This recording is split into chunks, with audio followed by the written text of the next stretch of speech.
नमस्कार, आप देख रहे हैं दी एंगल। मैं हूं आपके साथ एकता राठौर। चलिए नजर डालते हैं इस वक्त की सुर्खियों पर। पटाखे चलाने पर रोक से जुड़े मामले पर सुप्रीम कोर्ट ने की सुनवाई। कहा, पटाखों पर रोक लगाना किसी समुदाय या समूह विशेष के खिलाफ नहीं। आर्यन खान को बॉम्बे हाई कोर्ट से मिली राहत। 2 अन्य आरोपियों को भी 24 दिन बाद जमानत की मिली मंजूरी। मुरैना के गांधी आश्रम पहुंचे सीएम अशोक गहलोत। एसएन सुब्बाराव को दी श्रद्धांजलि। कहा, भाई जी ने हजारों युवाओं को जोड़ा। बीजेपी का प्रदेश भर में हल्ला बोल कार्यक्रम। राज्य सरकार के खिलाफ जमकर की नारेबाजी। प्रदेश अध्यक्ष सतीश पूनिया ने औसिया में जताया विरोध। पंजाब के सीएम चरणजीत सिंह चन्नी ने कांग्रेस नेता राहुल गांधी से मुलाकात की। दोनों के बीच करीब 2.5 घंटे तक बातचीत हुई। बैठक के बाद चन्नी बिना मीडिया से बातचीत किए ही रवाना हो गए। वहीं बैठक में पंजाब के चुनाव प्रभारी हरीश चौधरी भी मौजूद रहे। चर्चाएं हैं कि पूर्व मुख्यमंत्री कैप्टन अमरिंदर सिंह के अपनी अलग पार्टी के ऐलान से कांग्रेस हाईकमान की चिंता बेहद बढ़ गई है। वहीं यह भी माना जा रहा है कि बैठक में इसे लेकर भी चर्चा हुई कि कैप्टन के पार्टी से अलग होने से कांग्रेस को क्या नुकसान हो सकता है और उसकी भरपाई किस तरह की जा सकती है। सुप्रीम कोर्ट ने पटाखे चलाने पर रोक से जुड़े एक मामले पर महत्वपूर्ण टिप्पणी करी। कोर्ट ने उस धारणा को दूर किया कि पटाखों पर रोक लगाना किसी समुदाय या किसी समूह विशेष के खिलाफ है। कोर्ट ने कहा कि आनंद की आड़ में वह नागरिकों के अधिकारों के उल्लंघन की इजाज़त नहीं दे सकता। न्यायमूर्ति एम.आर. शाह और न्यायमूर्ति ए.एस. बोपन्ना की पीठ ने स्पष्ट किया कि वे चाहते हैं कि कोर्ट के आदेशों का पूरी तरह से पालन किया जाए। पीठ ने कहा कि आनंद करने की आड़ में पटाखा उत्पादक नागरिकों के जीवन से खिलवाड़ नहीं कर सकते। हम किसी समुदाय विशेष के खिलाफ नहीं हैं। हम कड़ा संदेश देना चाहते हैं कि हम नागरिकों के मौलिक अधिकारों की रक्षा के लिए यहाँ पर हैं। मुंबई क्रूज ड्रग केस में आर्यन खान को 24 दिन बाद बॉम्बे हाई कोर्ट से राहत मिली है। कोर्ट ने आर्यन खान सहित 2 अन्य आरोपियों मुनमुन धमेजा और अरबाज मर्चेंट को भी जमानत देने के आदेश दिए। वहीं आदेश की कॉपी कल आएगी। कोर्ट ने एनसीबी से पूछा कि जब तीनों आरोपियों के खिलाफ कोई पुख्ता सबूत मौजूद नहीं है तो फिर किस आधार पर इन्हें इतने दिन तक न्यायिक हिरासत में रखा गया। मुख्यमंत्री अशोक गहलोत एसएन सुब्बाराव के अंतिम संस्कार में शामिल हुए। यहाँ गांधी आश्रम में श्रद्धांजलि सभा का आयोजन किया गया था। इस मौके पर कांग्रेस प्रदेश प्रभारी अजय माकन ने पार्टी अध्यक्ष सोनिया गांधी का शोक संदेश पढ़कर सुनाया। वहीं मुख्यमंत्री ने सभा को संबोधित करते हुए कहा कि भाई जी से मेरा आत्मीय लगाव रहा। जब वे जयपुर आए थे तो मेरी उनसे अच्छी मुलाकात हुई थी। गहलोत ने सुब्बाराव को गांधीवादी विचारों के समर्थक कुनबे का मुखिया बताते हुए कहा कि भाई जी ने गांधी जी के विचारों से हजारों युवाओं को जोड़ा। देश में लोकतंत्र कायम रहे, इसके लिए सुब्बाराव के विचारों को आगे बढ़ाने की जरूरत है। राजस्थान की अशोक गहलोत सरकार पर जनविरोधी होने का आरोप लगाकर भाजपा ने प्रदेश भर में मोर्चा खोल दिया। राज्य में बढ़ती महंगाई, अपराध, परीक्षाओं में धांधली, संपूर्ण कर्ज माफी को लेकर भाजपा ने राजस्थान सरकार के खिलाफ प्रदेश भर में हल्ला बोल आंदोलन का आगाज किया है। इसके तहत प्रदेश भर के अलग उपखंडों मुख्यालयों पर भाजपा के कार्यकर्ताओं ने राज्य सरकार के खिलाफ धरना प्रदर्शन किया है। प्रदेश भाजपा अध्यक्ष सतीश पूनिया जोधपुर के ओसिया में धरना प्रदर्शन में शामिल हुए। गौरतलब है कि भाजपा ने राजस्थान में बिजली की दरें बढ़ने, आए दिन हो रहे अपराधों, संपूर्ण कर्ज माफी, परीक्षाओं में धांधली, लंबित भर्तियां सहित अन्य मांगों को लेकर भाजपा ने 15 दिसंबर तक अशोक गहलोत सरकार के खिलाफ हल्ला बोल आंदोलन का कार्यक्रम शुरू किया है। जयपुर में सिविल लाइंस में भाजपा के पूर्व प्रदेश अध्यक्ष अरुण चतुर्वेदी के नेतृत्व में भाजपा के कार्यकर्ताओं और नेताओं ने पैदल मार्च निकाला। रामनगर मेट्रो स्टेशन से शुरू हुआ पैदल मार्च हटवाड़ा रोड पहुंचकर खत्म हुआ। इस दौरान भाजपा कार्यकर्ताओं ने प्रदेश की गहलोत सरकार के खिलाफ जमकर नारेबाजी की। मालवीय नगर इलाके में विधायक कालीचरण सराफ के नेतृत्व में विरोध प्रदर्शन किया गया। जयपुर शहर भाजपा अध्यक्ष राघव शर्मा के नेतृत्व में कलेक्ट्रेट कार्यालय में ज्ञापन दिया गया। प्रदेश भर में भाजपा के हल्ला बोल अभियान के तहत डीडवाना में पार्टी कार्यकर्ताओं ने उपखंड कार्यालय में नारेबाजी कर प्रदर्शन किया। भाजपा नेता जितेंद्र सिंह जोधा के नेतृत्व में कार्यकर्ता भाजपा कार्यालय से रवाना होकर नगर पालिका के सामने पहुंचे, जहां नगर पालिका के खिलाफ जमकर नारेबाजी कर प्रदर्शन किया गया। इसके बाद कार्यकर्ता उपखंड कार्यालय पहुंचे और अपनी मांगों को लेकर उपखंड अधिकारी को ज्ञापन सौंपा। और इस सूती हुई कांग्रेस सरकार को जगाने के लिए भारतीय जनता पार्टी के लोगों को सड़क पे उतरना पड़ा है, क्योंकि जब ये कांग्रेस सरकार में आई थी तब इन्होंने वादे किए थे कि हम बिजली के बिल माफ करेंगे, हम बिजली के बिल कम करेंगे। बिजली की दरें कम करने तो बहुत दूर की बात है, इन्होंने बिजली की दरें बढ़ाकर और बिजली कटौती करके आम किसान पर, युवाओं पर और यहाँ के जो आम उपभोक्ता उस पर बड़ी भारी इन्होंने चोट की है। इसके अलावा हमारे जो युवा साथी है उनको रीट परीक्षा के माध्यम से जिनकी बड़ी उम्मीद थी, जो सरकारी भर्तियां उनसे, चाहे पटवारी परीक्षा हो चाहे सब इंस्पेक्टर की परीक्षा हो, लेकिन इस सरकार ने इन परीक्षाओं को सबको संदेह के घेरे में लाके खड़ा कर दिया।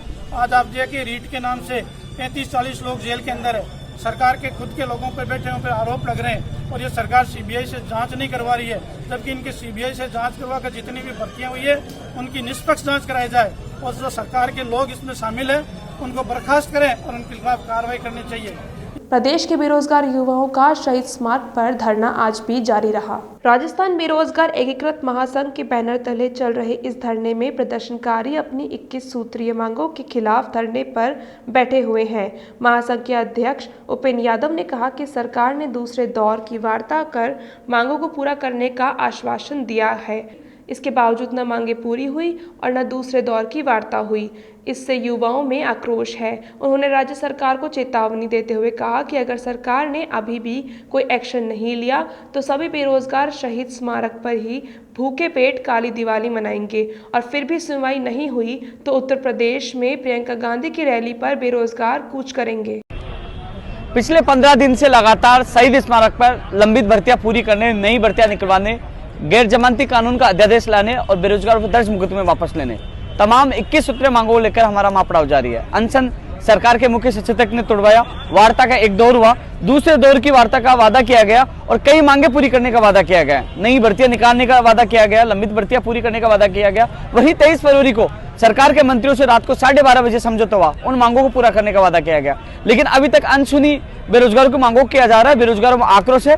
यदि सरकार ने हमारी मांगे नहीं मानी तो दिवाली यहाँ बनाएंगे, भूखे पेट रह के बनाएंगे, काली दिवाली बनाएंगे। और फिर भी सरकार हमारी मांगे नहीं मानती है तो हम नवंबर महीने में प्रियंका गांधी जी का जो यूपी में दौरा होगा चुनाव में, उस रैली में, उस सभा में हजारों की संख्या में प्रदेश के बेरोजगार कूच करेंगे और अपनी मांग रखेंगे और विरोध करेंगे। जयपुर के मानसरोवर स्थित वरुण पथ पर श्री दिगंबर जैन मंदिर में 2 दिवसीय महोत्सव का कार्यक्रम आयोजन किया गया। महोत्सव के दूसरे दिन संत भवन का लोकार्पण मुनि सुधासागर महाराज ने किया। इस अवसर पर सांसद रामचरण बोहरा, विधायक डॉक्टर अशोक लाहोटी सहित समाज के गणमान्य लोग मौजूद रहे। मंदिर कमेटी के अध्यक्ष MP जैन ने बताया कि लोकार्पण के अवसर पर वास्तु विधान हवन के साथ झंडारोहण, दीप प्रज्वलन, अतिथियों का स्वागत के आयोजन हुए। चंद्रोदय तीर्थ क्षेत्र चांदखेड़ी स्थित विराजमान परम पूज्य मुनि सुधसागर महाराज ने ऑनलाइन संत भवन का लोकार्पण किया। महोत्सव में वरुण पथ जैन समाज की स्मारक वरुण दर्शन का भी विमोचन किया गया। वरुण पथ जैन मंदिर में शिलान्यास समारोह में मुनि पुंगव सुधासागर जी महाराज चांदखेड़ी से ऑनलाइन लोकार्पण किया। इस अवसर पर RK मार्बल के अशोक जी पाटनी, सांसद रामचरण जी बोहरा, MLA अशोक जी रावतानी के अलावा समाज के काफ़ी लोगों ने उपस्थिति दर्ज कराई। इस अवसर पर सुधासागर जी महाराज ने आशीर्वाद देते हुए मानसरोवर की जनता से कहा कि ये पूरा संत भवन मानसरोवर द्वारा आर्थिक सहयोग से बनाया गया है। इसका मतलब ये है कि यहाँ आर्थिक संपन्न हो चुके हैं। जयपुर एयरपोर्ट पर सोने की तस्करी के मामले थम नहीं रहे हैं। कस्टम विभाग की एयर इंटेलिजेंस विंग ने विदेश से आए यात्री से करीब 300 ग्राम तस्करी का सोना बरामद किया। आरोपी यात्री शाहजहां से जयपुर एयरपोर्ट पहुंचा था। इस दौरान यात्री को रोककर चेकिंग की गई। संदिग्ध लगने पर एक्स-रे डिटेक्टर से सामान की जांच की गई तो उसके पास से बच्चों का खिलौना और हैंड जूसर मिले, जिसे खोलकर चेक करने पर खिलौने और हैंड जूसर की रॉड में सोना बरामद हुआ। यात्री के कब्जे से बरामद सोने की कीमत 14 लाख रुपए से ज्यादा बताई जा रही है। अश्लील वीडियो मामले में बर्खास्त DSP हीरालाल सैनी को हाईकोर्ट से राहत मिली है। हाईकोर्ट ने हीरालाल को जमानत पर रिहा करने के आदेश दिए हैं। जस्टिस NS ठड्डा ने याचिका पर सुनवाई करते हुए ये आदेश दिए हैं। इस मामले में सह आरोपी महिला कांस्टेबल को भी पहले ही जमानत मिल चुकी है। हीरालाल की ओर से अधिवक्ता रजनीश गुप्ता ने पैरवी की। बाड़मेर में 2 दलालों को ACB ने गिरफ्तार किया। धोरीमन्ना थाने में एसीबी की टीम ने दोनों से पूछताछ की। एसीबी ने बाड़मेर जिले के धोरीमन्ना थाने में दोनों दलालों को गिरफ्तार किया। दोनों दलाल पीड़ित से एएसआई मगन खान के नाम से रिश्वत ले रहे थे। पीड़ित ने इस संबंध में शिकायत दी थी कि उसके पुत्र और भतीजे के खिलाफ धोरीमन्ना थाने में मामला दर्ज है। परिवादी के बेटे का नाम इस मामले से निकालने के लिए वह एएसआई मगन खान और ई-मित्र संचालक ताराराम से मिला। ताराराम ने इस मामले में एएसआई के लिए 50,000 रुपए की रिश्वत मांगी थी। शिकायत का सत्यापन होने पर परिवादी ने एसीबी के इशारे पर ई-मित्र संचालक को 50,000 रुपये की राशि दी थी। ताराराम ने यह राशि अपने पास बैठे एक अन्य युवक बीरबल को दे दी। एसीबी ने इशारा मिलते ही बीरबल और ताराराम को गिरफ्तार कर लिया। सर कार्रवाई का नाम दिया गया। पुलिस थाना धोरीमन्ना पर एक मुकदमा नंबर 337/2021 दर्ज हुआ था, जो 8 अक्टूबर को दर्ज हुआ था।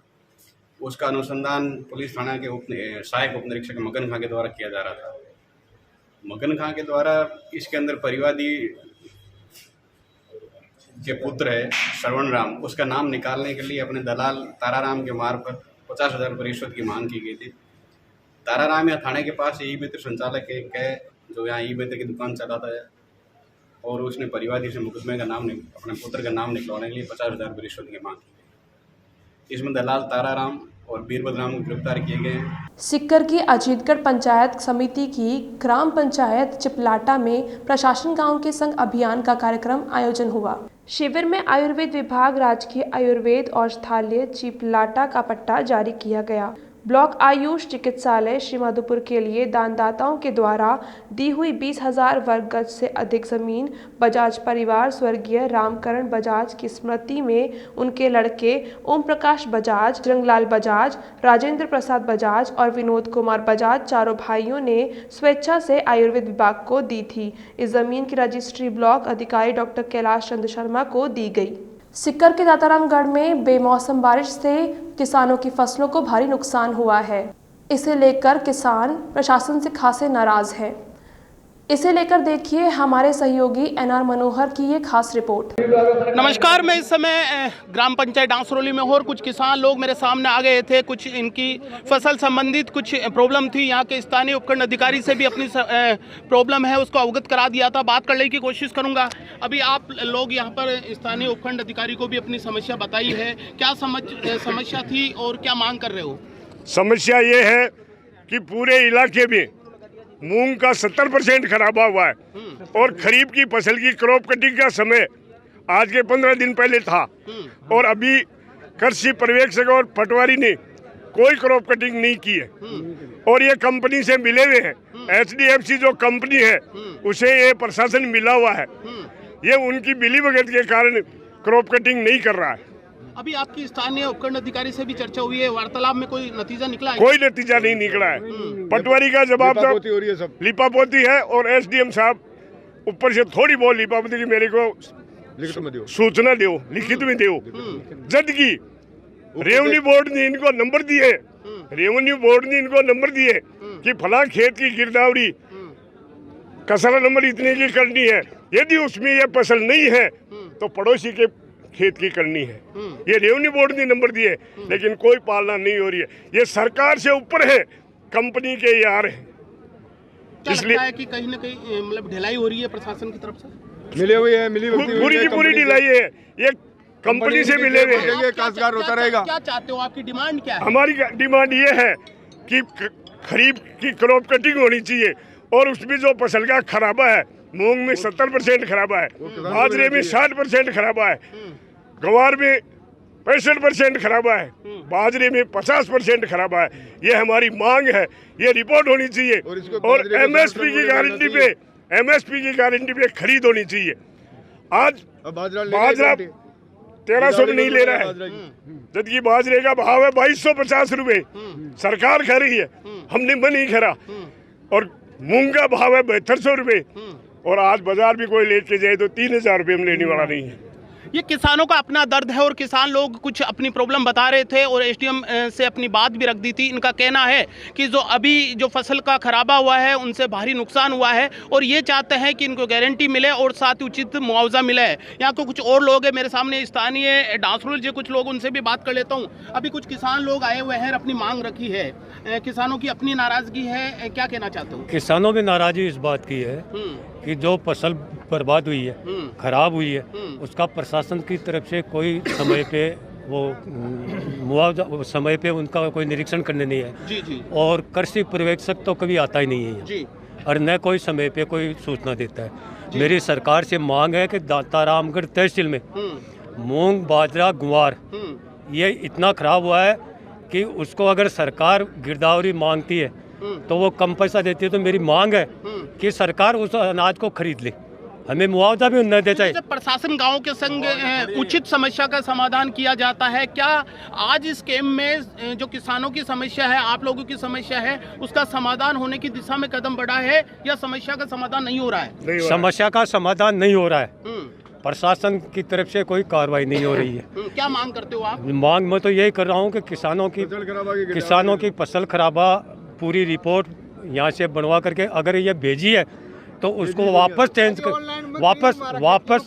वापस उसका गिरदावरी करवाई जाए ताकि काश्तकारों का सही मूल्यांकन हो सके। एक किसान से मैं आपकी बात कराने की कोशिश कर देता हूँ। आपका क्या नाम है? आपका नाम क्या है? मोहनलाल। अच्छा मोहनलाल जी, यहाँ के किसान हो आप? मैं एक डांसरोली एरिया का किसान हूँ। अच्छा, डांसरोली जो राजस्व गाँव है, हाँ, उनका हाँ, आप किसान हो। अच्छा, क्या समस्या आपकी, क्या कहना चाहते हो? मूंग साहब मूंग बूट गया जी। मैं ट्रैक्टर लेके पिलाव काट शुरू हुआ जी। तो जिससे पहले मैं ऑनलाइन करी, सर मैं ऑनलाइन करूँ आपकी, मेरी खेती बूट गई, मेरे आकर देखो मैं पिलाव काट रहा हूँ कि आपको मैं आ रहा हूँ। नीतू देवी पाटोती को अस्पताल में भर्ती करवाया गया। डिलीवरी के दौरान बी पॉजिटिव रक्त की जरूरत होने पर रामदेव रक्तकोष सेवा संस्थान की टीम से संपर्क किया गया। संस्थान अध्यक्ष सोनू जिनगर केस को गंभीरता से लेते हुए वीरू राणा के साथ अस्पताल पहुंचकर बी पॉजिटिव रक्तदान कर मानवता का परिचय दिया। इस दौरान संस्थान अध्यक्ष सोनू जिनगर, हीरालाल भील, वीरू राणा, राजू दास, गोपाल सैन सहित टीम के अन्य सदस्य मौजूद रहे। आज के लिए बस इतना ही। अगर आपको हमारा चैनल पसंद आया तो लाइक, शेयर, सब्सक्राइब जरूर करें।